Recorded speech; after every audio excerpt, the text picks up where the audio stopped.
Greetings. Welcome to the Vibrant Living Hour here on New Thought Media Network. You caught me laughing there at the just watching my intro video, and I kind of love that dancing panda there. It's kind of silly and kind of fun. But anyway, hope you're having a fabulous day wherever you are in the world, and glad you're joining me here today on this finally a glorious day in Colorado. We have just had the rainiest, coolest spring ever.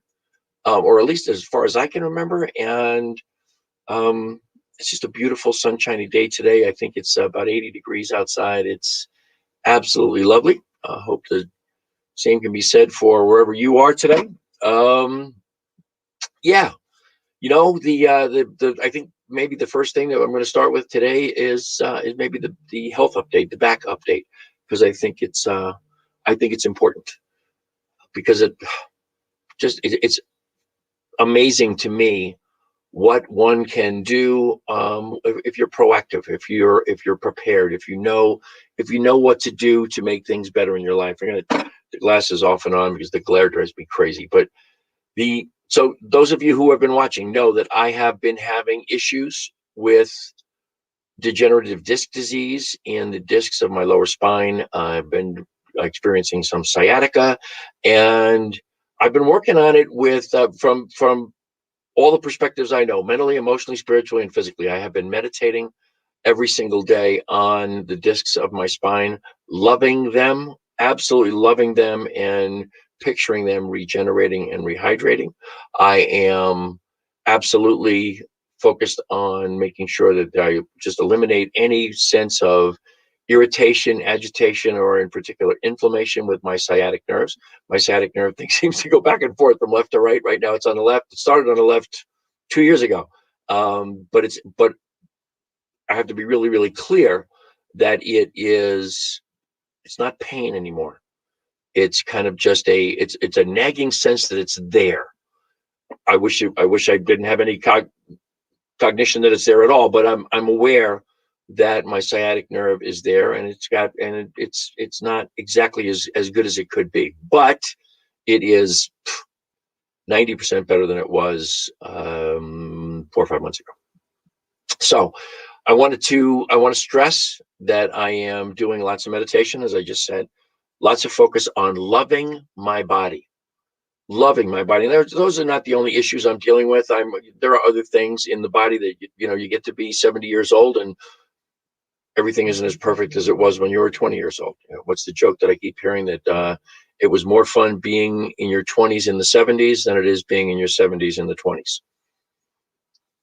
Kind of my paradigm, because I experienced the entirety of my 20s in the 70s. I'm going to experience the entirety of my 70s in the 20s. So that's my reality. But the things happen, and I think one of the things I've learned from the progress of my healing my own body has been love of my body is perhaps the single most important piece of the puzzle. Now, in the beginning, I really had a lot of pain, and when I had all the pain, I wasn't really sure what to do. I knew that there were things that I could do to mitigate that pain. I knew. Hi, Charmaine. Great. I'm so thrilled that you joined me, darling. Great to see you here. I knew the things to do. I knew I had to stretch. I knew I needed to embrace a little bit more yoga, and I knew I needed to exercise. But the issue was I was in way too much pain to do that. I, at one point, could not lift my right foot up over my left knee to put a sock on. There was that much pain. So I had to do something to mitigate the pain. I did the ibuprofen and I did the aspirin, and my doctor was like, guy your age should not be doing ibuprofen and aspirin. Those are NSAIDs. They have all kinds of issues with your liver, blah, blah, blah. My doctor, who I love, by the way, she's 100% an allopathic practitioner, but she's wide open to me and my practice. She tells me what's wrong. I ask her what we need to do. Well, she tells me what's wrong. She tells me the medication she wants to put me on. We share a laugh. I say, what am I supposed to do? She said, you have to accomplish this, this, and this. And then I go about taking care of it. And it works pretty much, well, so far, 100% of the time, which is big check mark for me. Thank you very much. But the pain thing, oh, I'm sorry. And she moved me on to Tylenol. And I started doing the extra strength PM Tylenol. helped me a little bit with sleep. But Tylenol, I mean, I'm sorry, in my world, Tylenol is not much of a pain reliever at all. And so I didn't really get a whole lot of relief from that. Although, again, it did help a little bit with sleep. Although I've been using other things for sleep for years that are more natural, but I kind of embraced the Tylenol a little bit just from the standpoint of kind of mitigating the pain for whatever it did, which didn't feel like much. Anna Marie, great to see you, darling. Anna, I'm glad you're joining me today. I'm just doing a weekly checkup or update on the issues that I have been experiencing with my back. So welcome. I hope you get some benefit from this. But the one thing that I was using actually for sleep all along, and I've been using it for anxiety, although I'm not a particularly anxious kind of guy, is CBD. And I went to a higher strength CBD. I went to a 1,500 milligram CBD, and that did more for my pain than any of the over-the-counter medications, pain medications. It was incredible how much it benefited me. And what it really did was allow me to get to the point where I could stretch and I could do yoga and I could exercise. That was huge for me as far as being able to then do all the things I needed to do to just kind of embrace the physical, if you will, the stretching, the yoga, the exercise. Those are the things that really helped me to strengthen my core, stretch out in particular where the sciatic nerves were concerned, the piriformis muscle, which is a muscle that goes across the back of your glutes. Interesting little tidbit here for you folks.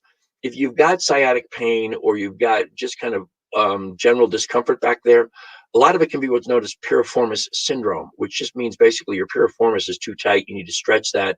You need to exercise it, and because its position in the body can aggravate the sciatic nerve, because the sciatic nerve, depending on who you are and your structure, it can go under your piriformis muscle, it can go over your piriformis muscle, or it can actually go right through your piriformis muscle. I'm not sure where mine goes. I'm under the impression actually your left sciatic nerve can go one way and your right sciatic nerve can go another way, depending on your, in relation to your piriformis. But stretching that, exercising that, strengthening my core, being able to do the things that you need to do. I do different kinds of crunches. I do back extensions. I do just different stretches for my lower back to kind of increase the space between the vertebrae. That's really once upon a time a good friend of mine explained to me that's the purpose of yoga, is to increase the space between your vertebrae. Well, when you've got any kind of degenerative disc disease, what you're winding up with is a lessening of that space, and a lessening of the space leads to irritation, it leads to pain, and it also leads to things going on with your sciatic nerve. So I've been working on that, and I'm here to tell you that I follow the example of Dr. Joe Dispenza. If you know Joe Dispenza, and if you know his work, fabulous. If you don't, I think basically the best thing to do is to get with me outside of the show here, so I can talk to you a little bit more about Joe's work. And I'll give you, I'll post up here an email address to reach me at, and the crawl on the bottom there. But Joe's work, the essence of Joe's work to me is his concept that when you sit down to meditate, you want to be absolutely certain that you are not going to be the same person when you get up from that meditation that you were when you sat down for that meditation. In relation to focusing on mitigating the issues in my back, I can tell you right here and right now, literally every single day I get up a different person than I was when I sat down. You tend to stiffen up a little bit at night, no matter how old you are. You tend to stiffen up a little bit at night, and so I do a little bit of kind of loosening up stretches in the morning before I do anything else. But then I take my coffee and my green drink, and I go out on my patio with my little meditation tray, my movable altar, and I meditate for an hour and pray and focus on my body and do affirmations. And almost every single day since I started this protocol, just in relation to my back, it has made a difference when I get up from when I sat down. So there you go. That's the back update. The only other correlation to that is when I had an issue with not an issue. I had an encounter with one of my affiliates in my business, in my direct selling business. He asked me a question about a potential customer wanting to know the effects of CBD on seasonal allergies, on hay fever, and I had no idea. And I told him, I said, I have no idea, but I'll find out. I went and did a bunch of research, and it turns out that CBD has an extraordinary ability to prevent the production of histamines. Now, histamines are the things that literally cause all of your reactions to pollen and whatever it is in the air that's irritating your hay fever. That is the reaction of, or the result of histamines: the sneezing, the itchy eyes, the sniffling, the coughing, runny nose. All of that is part of the activity of histamines. Well, every over-the-counter allergy medication you buy is basically an antihistamine. CBD is not an antihistamine; it prevents the production of histamines. So, as soon as I read that, I went back to the same CBD I'm using for my back pain, and I started using that for my hay fever and my seasonal allergies. Unbelievable. All I can tell you is this: that if you use over-the-counter allergy medication, it's going to take you 5 to 15 minutes, depending on how irritated you are. It's going to take you 5 to 15 minutes to actually get any kind of response with that medication. With the CBD, I absolutely, this is the truth, I have felt sneezes coming on. I have felt the itch and the sneeze about to come forth, and I take a dropper full of CBD, and that sneeze doesn't happen. That's how quick CBD works. So that's kind of a corollary to my update on my back is the CBD thing. Also, by the way, in the meditation, in the loving my body, I also send tremendous amount of love to my sinuses. And one of the things I have affirmed is that my body has absolutely zero sensitivities or irritation caused by anything in Mother Nature. Mother Nature and I are at one. We are at peace with one another. And there you go. I have not taken any allergy medication in, I think it's a month now. I haven't taken any. I've not taken any pain medication for my back in 3 weeks. So it works. A combination of nature's most extraordinary nutritional, which is the hemp plant, and taking control of my physical being with my knowledge of the fact that consciousness is first. My consciousness controls everything of this body temple. And I think the key piece is to learn how to use that consciousness, my own personal consciousness, in order to alleviate any issues with the body temple. And I think I'm doing pretty good at it. It's interesting that and just another corollary to this. I got the information on Joe Dispenza's procedure is from a book that I had read many years ago. It was a book he wrote in, I think, 2005. I think I wrote it in 2000. I read it in 2006 or 7. And in there, he describes an incident, and I know exactly where it is. From page 15 to page 30, he describes an incident when he was performing in a triathlon, and there was they were kind of running on the bicycle portion of it and blending into traffic or going between cars where there was somebody supposed to signal cars or however that was supposed to work. But the bottom line was Joe came around a corner and got hit by an SUV going 50 miles an hour that crushed his spine from T8, basically the middle of your thoracic spine, all the way down to L5, the bottom of your spine where it connects to your pelvis. I got all that information on what Joe did from that book. I went and revisited the book, and I'm rereading the book as we speak. I've been rereading, and I really kind of just read the very beginning pieces of it to get the knowledge that I really needed. But the extraordinary piece of all that is the awareness that we control what's going on in our system. We control what's going on in our body, and we can absolutely, without a question or a doubt, influence what's going on via our meditations, our prayer work, our affirmations, mentally, emotionally, spiritually, and physically. There is just one unit here, and each piece of that, each different component, mentally, emotional, spiritual, and physical, of every aspect of your life is also interacting with every other component so that you can create exactly what it is you're trying to create. And I think if you're looking for some of the knowledge that I've gleaned from this, what you really want to do is go to that book. It's called Evolve Your Brain. It's Joe's seminal work. It's the first thing he published really on his work in consciousness and controlling the body through the operation of the mind, basically is what it is. Hi, Danielle. Glad you showed up. I am so thrilled to see you here. It's a pleasure to have you aboard. So, yeah, Joe Dispenza's work is invaluable to me and to what I'm doing with my whole physical well-being. And it's interesting that I learned this stuff 15 years ago. I read the book 15 years ago, but it didn't register with me as far as a practice goes, simply because I didn't need it. You know, you hear the message when you need the message. Hi, Jessica. Glad you are here, Dawn. It's good to see you. You get the message when you need the message.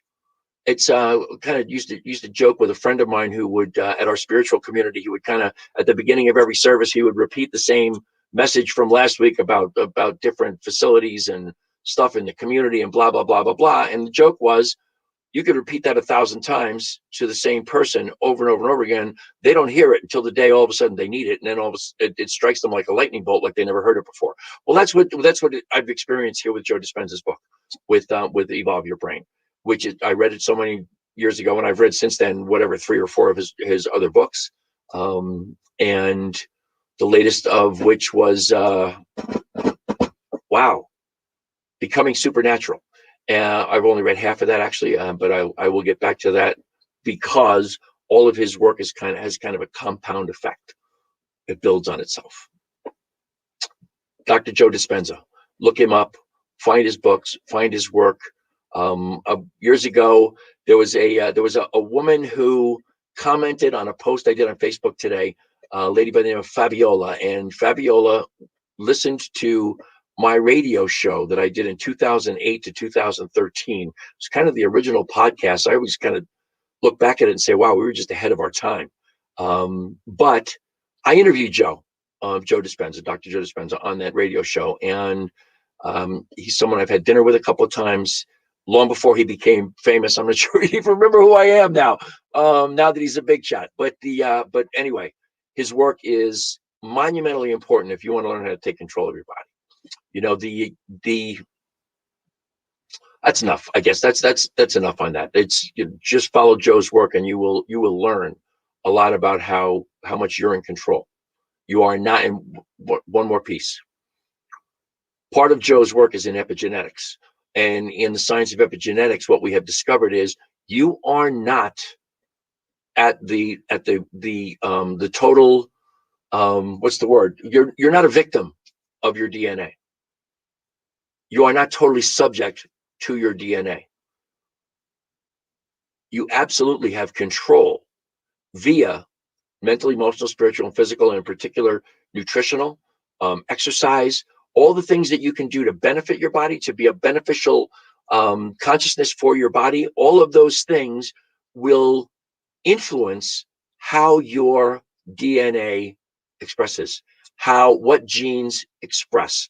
And you can have, if you are somebody who's living in your sympathetic nervous system your whole life and you're in fight, flight, or freeze all the time, then you're flooding your body with all of these less than healthy hormones, your cortisol, your adrenaline. If adrenaline's a great hormone until it's just nonstop, that it just keeps flooding you. But those things will tend to have your genes express in less than positive ways, or have less than positive genes express in positive ways. So that's causes for stress and disease and just general non-well-being, if I can say that. The flip side is that if you are always looking to be to live your best life, vibrant living is about living your best life, mentally, emotionally, spiritually, and physically. It's, my Facebook page is that my beloved Lisa and I have branded is Vibrant Aging. I think we're going to change that actually to Vibrant Living, Vibrant Aging, because it's all one continuum.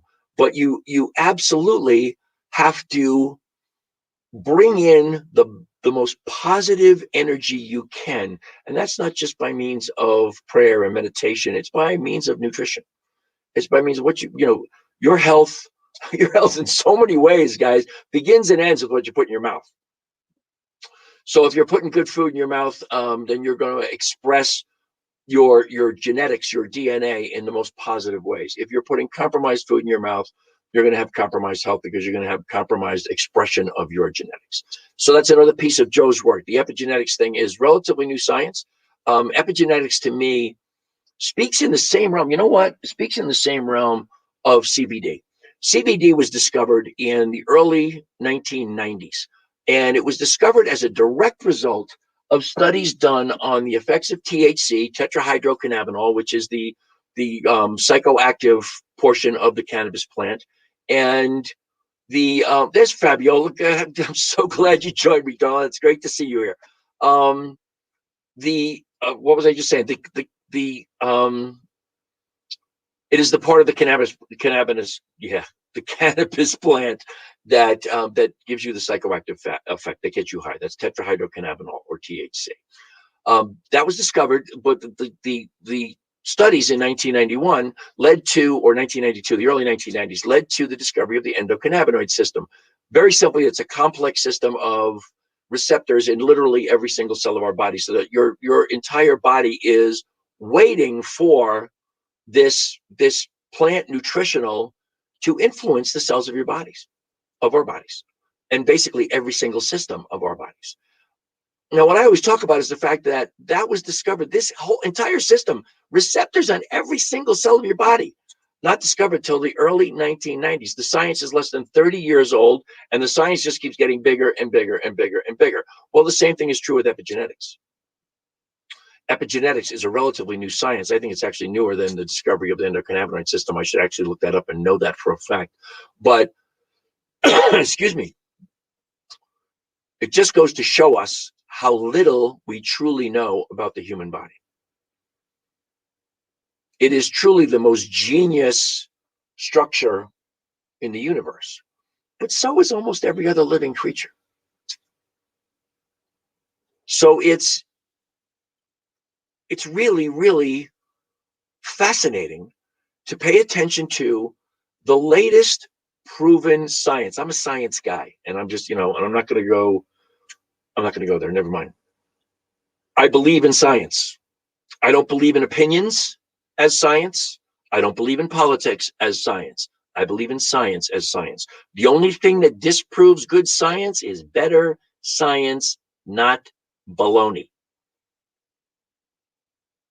If you catch my drift, you catch my drift. Anyway, those are some of the things that are new in the discovery of how the human body works.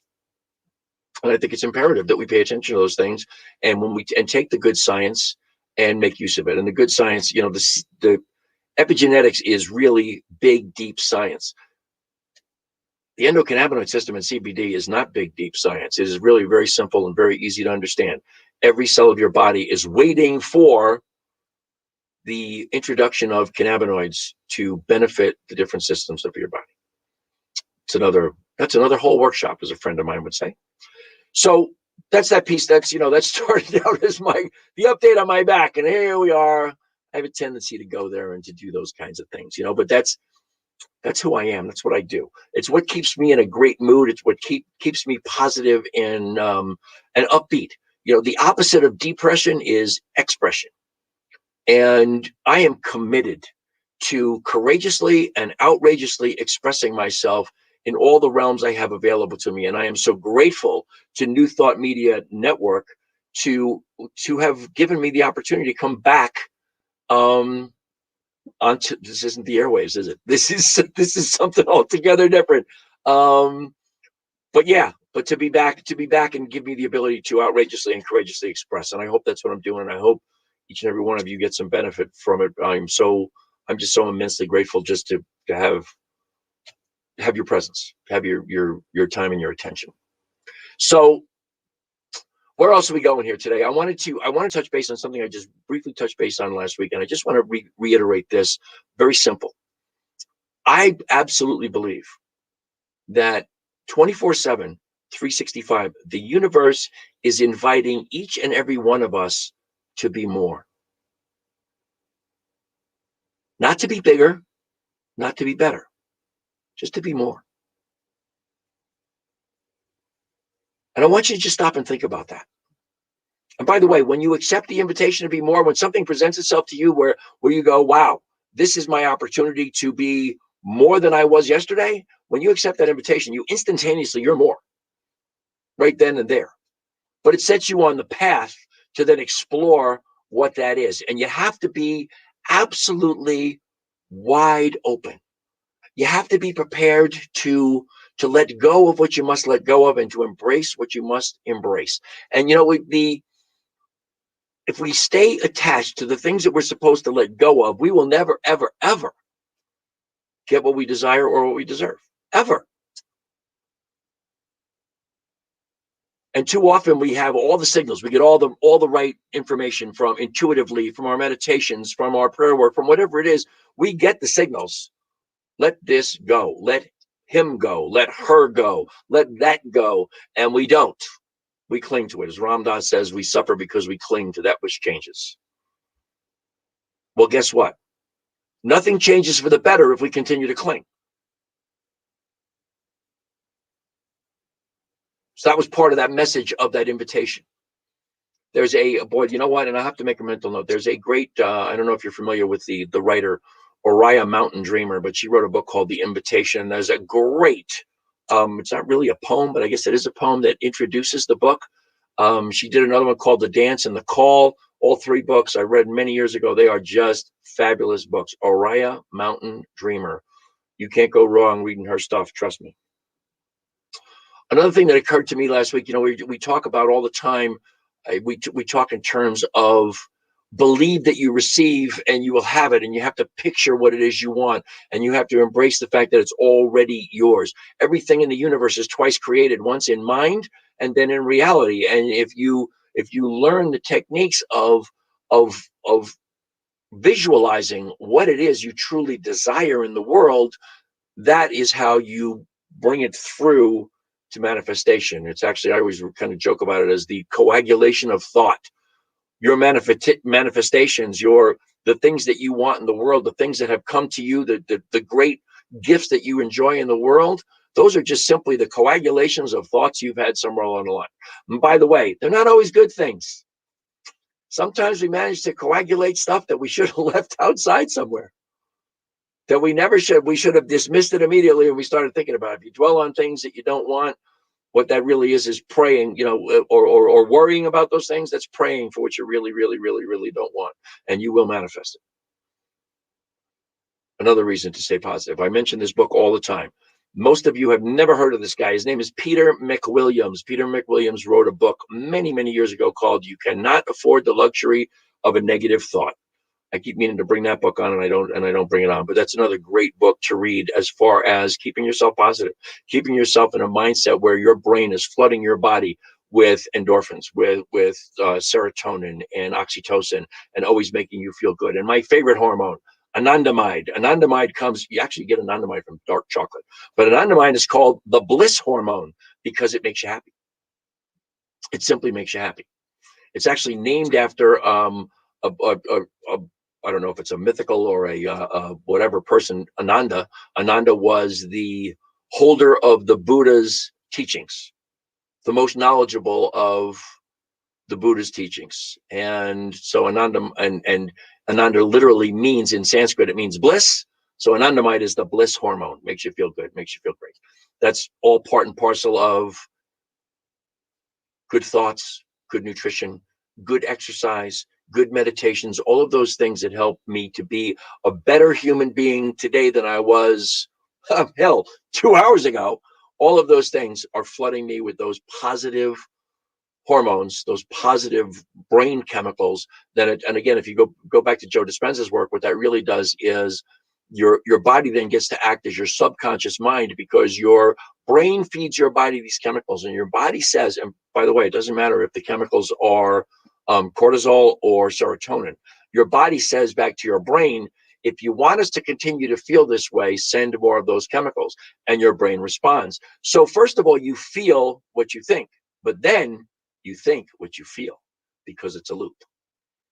And so that mind-body connection, that is the perfect example of the mind-body connection.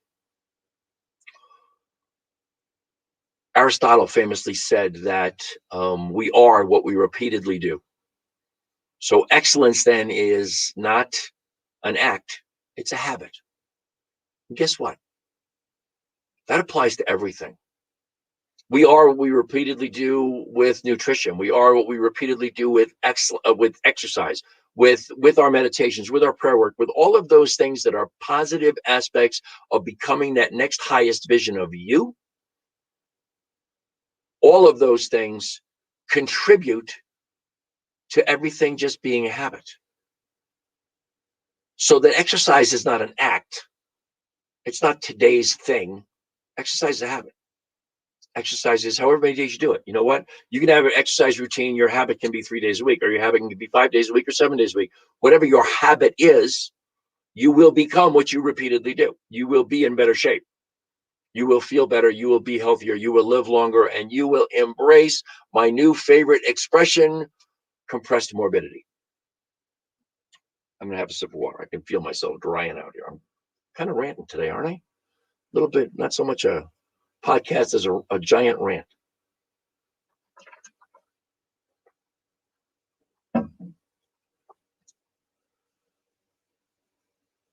Whatever it is that you repeatedly do, you will become. Think about that and think about the things you're doing. What are you doing that is not serving that next highest vision of you? That's a big deal. I heard somebody talk in terms of you always seek that always seek the highest version of yourself. I'm not buying that one. Because the highest version of yourself, I believe, might be that just flash in time before you're at the very end of your human life when your consciousness leaves. That may be the highest version of yourself. The next highest vision is what I look at. It is that next vision of yourself that is above, more, beyond, greater than what you have been up to this point. That to me, it's really, in a lot of ways, that's what life is all about, I think. I think it's the most important piece of the puzzle. The next highest vision of me. Always wanting to be that next highest vision. Always seeking to be that next highest vision. So I know I mentioned last week I was at a business retreat in Tarpon Springs, Florida, a place I'd never been. It's on the Gulf Coast. It's a beautiful place. People on our team, the amazing Jennifer and Philip Hoyle, they had hosted our whole team at their house for our retreat. We didn't stay there, but we had the retreat every day at their house. And I had by the way, I wanted to show you these. The last night we were there, we had a luau. And the luau was just kind of an opportunity to let loose, to just have a good time. There was great music. There was great camaraderie. There were more pictures than you could shake a stick at. And everybody had goofy glasses, and these were mine. Anybody who knows me knows that pink is my favorite color. And so I found these pink, whatever those are, flamingos, of course, pink flamingos. What else would they be? But anyway, these were my glasses from that. I wanted to show you those. I wanted to show them to you last week, but I forgot. So while I was in Tarpon Springs, I had all I had was an Airbnb, and what I literally had was a room and a bathroom, and it was very nice, in a gated community. It couldn't have been more safe and more protected, but it was just a really nice bedroom and a really nice bathroom, and that was it. And of course, I meditate every day. Well, I didn't think meditating on the toilet was my idea of a good time, so I wanted to do. Sorry, I just kicked my camera stand. I wanted to have a place to meditate. So I asked the hosts, the Hoyles, I asked them on the very first night we were there, Thursday night, I said, could I come and meditate on your dock in the morning? And and Jennifer was just, oh, please come anytime you want. You're not going to disturb us. Just go out there and meditate as long as you want. And they had like a 50-foot boardwalk out to a dock that was probably 15-foot square. And I was out there on Friday, Saturday, and Sunday morning meditating at 7:30 every morning. I go out there to meditate. And the first 2 days while I was meditating, I was visited by dolphins, which was just the most extraordinary experience, one of the greatest experiences of my life. Um, the first day I was meditating, and I had my back to the sun, so I was facing to the west. And the first day, there was this big splash behind me, and the water was like 4 foot deep. And I turn around, there's a dolphin in this little space. It was about a 25-foot space between the Hoyles dock and the next door neighbor's dock, and there was this dolphin in there. My understanding, I later was I was told that they come in there, they come into this little alcove for breakfast. There's I guess the fish are mullet in there, and that's what they love, and they were coming in there to eat. And then there was another one that swam by about 50 feet past the edge of the dock, and that was very cool. The next morning, um, that's the same two dolphins came, and the same one went into that space between the two docks, but it was there for probably 10 minutes. And that was extraordinary. And it was really kind of a highlight of my meditation. The third day they didn't come to visit, but I think that might have been because there were so many people waiting for them. They were like, nah, we're not going to do that. So anyway, that was a great piece of nature visiting my meditation, and I truly loved it. I truly enjoyed it. But there's another piece to that. We live in a townhouse, my beloved Lisa and I, and we had just, we used to have 3 years ago we moved here. Before that, we had a big yard with a 500 square foot organic garden and a swing outside that I meditated on every morning. Now I have a 12 by 12 concrete and wood patio, and I meditate out there when I can, when the weather's nice enough. And now the weather is beautiful. Today was the first day, actually, I was out there in my sleeveless workout shirt meditating. I didn't need anything else on top of it. But we have a couple of, I think, what we've identified as what's known as house wrens that have built a nest over an awning that our next door neighbor has, like over the top of the awning. They built a nest the last couple 3 years, all 3 years that we've been here, and they have eggs and they hatch eggs up there. Well, somewhere along, and they have these house wrens sing the most beautiful song. It's and I can hear it. I play meditation music with my earbuds in. I can hear it over the music, and it just is this beautiful thing that just adds so much. I so appreciate this sound of nature. It's just like the dolphins. I so appreciate it. And every once in a while, they come and they sit on the fence, right close to me. I got a picture this morning of a couple of them, but I'm getting ahead of myself. Across from us is another neighbor who has the same awning that my next door neighbor has, and it kind of rolls up and comes up against the house, and you let it out when you want, when the sun is too hot. And she has been battling another pair of house wrens all spring, and it's hysterical. She went to someplace, and whoever was took care of her, Home Depot or someplace, the guy said, get a statue or something with great big eyes. Well, she happened to have a, I don't know, probably 15-inch tall, crazy cartoonish frog statue with huge eyes, and she put that out on top of a 6-foot ladder, and it scared the house wrens for, I don't know, 15, 20 seconds before they completely ignored it and kept building their nest up top there. She's taken the nest down twice. She sent away for one of those owls. They put the owls on the roof to keep the pigeons away. Well, evidently house wrens are smarter than pigeons, because her owl finally came, and its head moves and it makes noise, and it scared them for a couple of days, actually. But this morning, as I was opening the shades to get ready to go outside and meditate, I see the male wren that's building the nest on her side. I see the male wren sitting on the fence, looking at the owl. He's not 4 feet from this owl, and he's looking at it. And for a few seconds, and he just flies up over the awning to do whatever he was doing in the nest building. A little while later, I hear them singing. I hear like, not singing. They're making this a little bit different noise, just kind of a little eeping or beeping sound. And I look up, and right across from me on my fence around my patio is these two house wrens, the male and the female, that are building this nest. And the female had a tuft of something hanging out of her mouth that they're building a nest with. And they just sat there long enough for me to get a video and a picture of them. And then they flew off and did the thing there with the nest.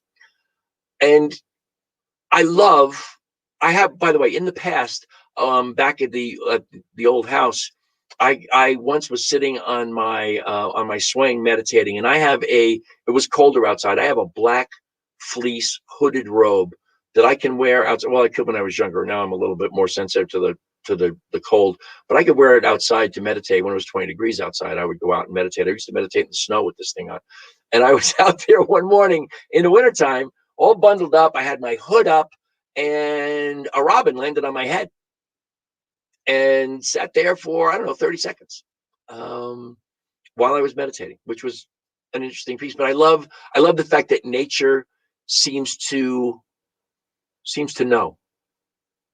It feels to me that nature knows that there's peacefulness there, that there's something going on, that they can feel safe, that they can feel they can be a part of. And I love that they do come and do that.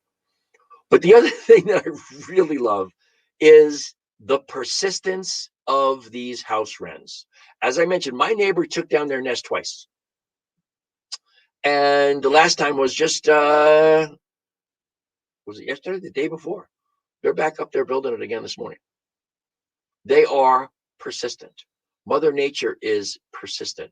Mother Nature, in a lot of ways, is relentless. Think about any river you've seen through a rocky canyon. How the river has carved out the stones. The persistence of nature is amazing. It really doesn't matter what happens in the world. Nature is in charge. I think one of the pictures that always comes to mind is some of you people that are on here may not even have been born when this happened, but the Chernobyl accident in Russia many years ago, the nuclear reactor meltdown in Russia, and the entire town of Chernobyl was evacuated and abandoned forever. And if you see pictures of it now, there are trees that have grown through the roofs of buildings. I mean, Mother Nature is reclaiming the entire city of Chernobyl. Mother Nature is persistent. Anna just put in, she was 10. I wasn't 10. I was much older than that, so I remember a little better than you. But I believe Anna's really from the Eastern Europe part of the world, so she would be even at 10. She maybe had more exposure to that. I don't mean that in a negative sense. She probably had more knowledge of it than we did here. But at any rate, the persistence of Mother Nature is amazing, and I think it's a great thing for us to look at as an example in our lives. What are you trying to accomplish in the world that you are not being persistent at enough? Anna says it was in our neighborhood. That's something I'll have to talk to her about somewhere along the line. We'll have to have a discussion, Anna, about the Chernobyl and where you were at and what that was all about. But where in your life could you be more persistent? You know, so often our opportunities come disguised as hard work, and so a lot of people miss them. But if you recognize those opportunities, are you being persistent at them? Are you giving it your best when you give to it, whatever it is? Remember, I'm 70 years old and I am an entrepreneur. I will never retire. Two reasons. No, never mind. I'll just never retire. I know that if I want to keep moving, I have to keep moving. And that includes work. That includes something to occupy my mind, to keep my mind busy, besides reading and meditating and adventures with my beloved. But the idea of being productive at something, that's important to me. It works for me.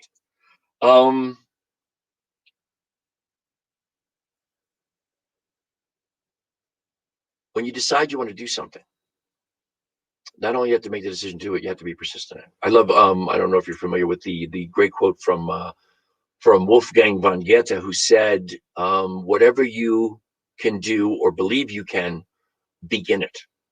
Boldness has power, genius, and magic in it." I love that expression. Do things, whatever it is, whatever you can do or believe you can. That doesn't necessarily mean work. That means camping. That means river rafting. That means taking a trip to Europe. That means going to a different grocery store. It means whatever it means to you in the moment. And if you want it to be something you embrace long term, then go back to that word I used before, persistence. There's a great quote that I have here that I love from Calvin Coolidge, not known as one of the great presidents, but this is a quote that will live forever. Nothing in this world can take the place of persistence. Talent will not. Nothing is more common than unsuccessful men with talent. Genius will not. Unrewarded genius is almost a proverb. Education will not. The world is full of educated derelicts. Persistence and determination alone are omnipotent. The slogan, "Press on," has solved and always will solve the problems of the human race. I love that. Press on. And it doesn't matter if it's your business or if it's your passion or if it's your politics or your philosophy or if it's something in the realm of one of my passions is social justice. Not looking for equality in the world. I'm looking for equity in the world. I'm looking for everyone to start at the same place. Not to bring people up from down below, but to have everybody be in the same space. For everything to be equitable. I want to be persistent in that effort. I want to always be persistent in that effort. What else have I got on my mind today? I keep getting to this place where I want to talk about this one quote, and I think I have enough time today. This is a quote from a book called A Return to Love. It's by Marianne Williamson. Marianne wrote this book, I believe, in 1989. She published it in 1992.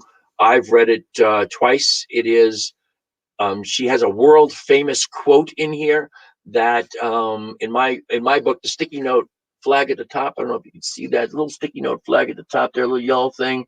It just says the quote, and the quote is literally world famous. And I'm going to read it to you because I think it's a time in history when this quote matters.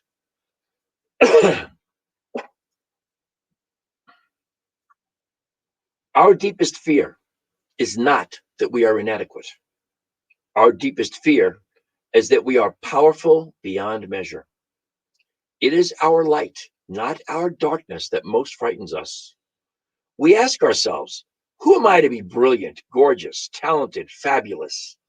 Actually, who are you not to be? You are a child of the divine. Your playing small doesn't serve the world. There's nothing enlightened about shrinking so that other people won't feel insecure around you. We are all meant to shine, as children do. We were born to make manifest the glory of the divine that is within each and every one of us. It's not just in some of us, it's in everyone. And as we let our light shine, we unconsciously give other people permission to do the same. As we're liberated from our own fear, our presence automatically liberates others. I am absolutely I'm always thrilled with that quote. It's one of my favorite quotes of all times. And by the way, little side note here. I have met Marianne Williamson.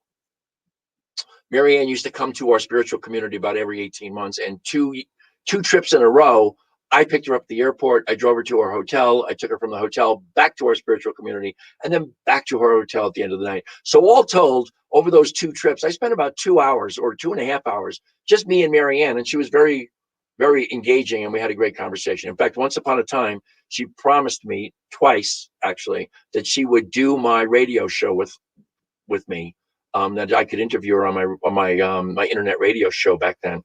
And we never managed to pull it off. I was constantly in communication with her assistant, Wendy, and we just couldn't make the timing work.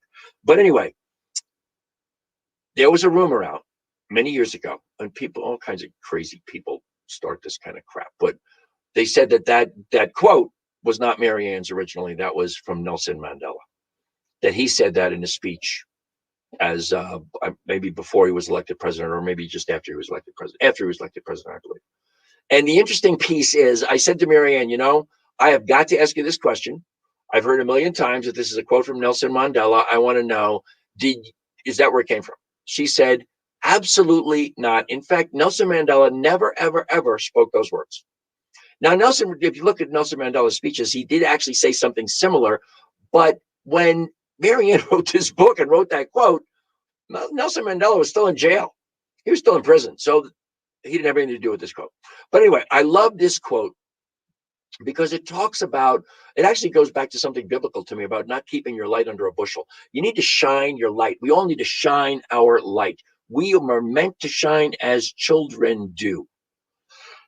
Excuse me, unselfconsciously, to just express, as I said earlier, courageously and outrageously express. And when we do that, we give other people permission to do it. We don't need to hide our light.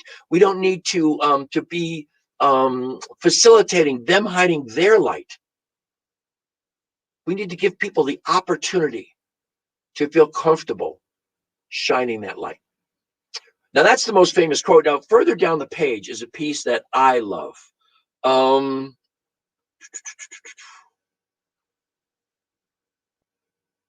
Where is it? Oh my God. There you go. If we wait for the world's permission to shine,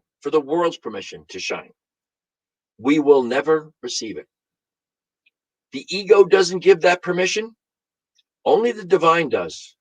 And the divine has already done so. It has sent you here as its personal representative and is asking you to channel its love into the world. Are you waiting for a more important job? There isn't one. Shining that light is something that is literally, I use the word God a lot. I put the divine in there, but I do use the word God. And I'll tell you in a minute what that means to me. But each of us has that God light within us, that divine spark at the core of every being, that overarching creative intelligence, which is in every cell, in every space between every cell, in every space around you, in everything around you, in your computer, in your glasses, in your mouse, in your water bottle. That divine spark is everywhere. It is everything. All the great religions of the world teach God is everywhere. In my spiritual community, we actually go a little bit further and say there is no place where God is not. So instead of saying God is everywhere, we're kind of get this feeling of out here. Okay. There's no place where God is not. It is in, around, and through all of creation, all of its creation. And I call God it because I believe my worldview, my cosmology is that God is that overarching creative intelligence of the universe. Genderless, volitional.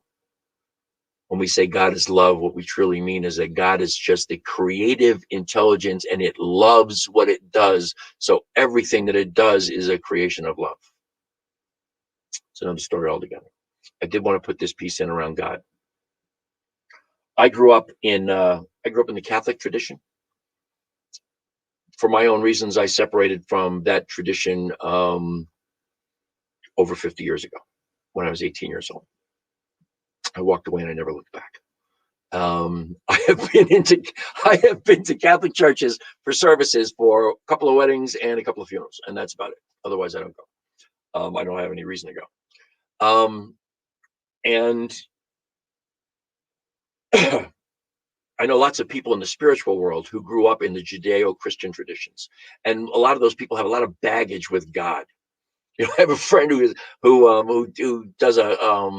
done a message, a spiritual message at times, and he says one thing he always knew growing up was that God was always pissed off, and that it seemed that God was particularly pissed off at him, right? Because we're sinners, we're not worthy, and blah blah blah blah blah. The vengeful God, the revengeful God, the God that will punish us to eternal damnation if we don't do, or if we do, one of the 10 forbiddens, or and that's another workshop altogether, kids. But the people who are in the spiritual world, in the spiritual realm, people who focus on metaphysics and consciousness, a lot of them have baggage from the Judeo-Christian interpretation of God. And I literally sat down one morning in meditation. This is a true story. I sat down in meditation on my swing at the old house in my robe, lit my candles and my incense. I had my stack of books next to me for my Sunday morning practice. And I went into meditation with the idea of, I would so love to have a way to express God without pressing people's buttons, without people being triggered by that idea. And it came to me almost instantaneously. God, G-O-D, guidance on demand. That is, to me, the best description of God that I've ever had. If I want to know what's going on in my life, if I want guidance, if I want direction, if I want to solve a problem, if I want to solve an issue, I go within. And within, in meditation, in prayer, I know that the voice of God is in the silence. That's where I get the guidance. That's where I get my intuition, is from within. So that thing came to me, God, guidance on demand. I always love I can't remember this quote, so I'm going to read it to you. Albert Einstein said, it's not that I'm so smart, it's just that I stay with problems longer. Go within. Stay with the problems. Let the problems speak to you.